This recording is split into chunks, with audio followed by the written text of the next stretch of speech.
I think Liverpool have done really well in the transfer market. They've strengthened in defence with Touré's experience, replacing Jamie Carragher. Aspas looks a great signing, especially as Suarez has been out for so long. Victor Moses, for me, great talent, really surprised Chelsea have let him go out on loan. I think he could be a revelation for Liverpool, and overall strengthen the squad in most departments.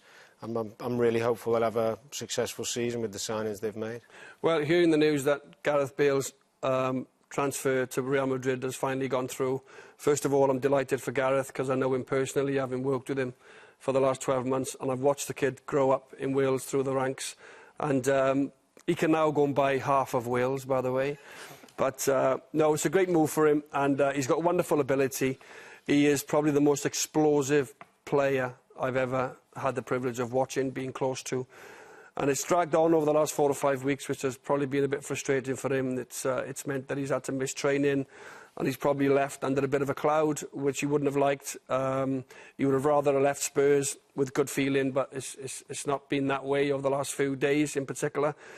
And I'm hoping next week maybe he might join up with... I go myself to meet up with the Welsh squad tomorrow for the next 10 days, working as a coach with Chris Coleman on the side.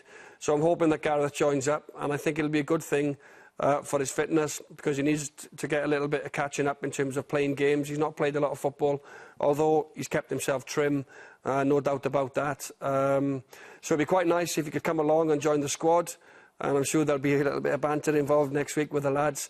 We've got 2 games, Macedonia on the Friday and then Serbia at home. So I think it'd be good for Gareth, and certainly for his fitness, if he is allowed by Real Madrid to come along and join us. But I'm absolutely delighted for him.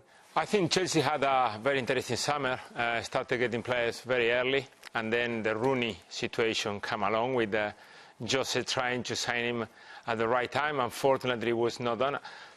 I thought for a moment he will come to Chelsea and he will do something very special. Unfortunately, Jose changed his mind at the end. He couldn't sign him and went for Eto'o, a player that he knows very well. We need to wait and see which role he's gonna take at Chelsea, but it's gonna be exciting as well for the fans. In the other hand, somehow, and this is also Chelsea and Jose, got Williams from Tottenham. Everybody understood that deal was going through a Spurs, but somehow the player changes his mind. Probably Champions League football, probably the way that Jose talks to the players, and surprised me a little bit in terms of another offensive midfielder with the quantity of players that they are surrounding the striker. But so far so good. Let's see if something happens before the end of the day. I think Tottenham have made brilliant signings, actually. I think in the loss of Bale, they had to do something really exciting, and I think they've done that. Looking forward to seeing Soldado. Looking forward to seeing Soldado progress. Looks a top striker. They've brought in Paulinho, midfield powerhouse. Capoue, another midfield powerhouse. They've brought in Chadley on the left.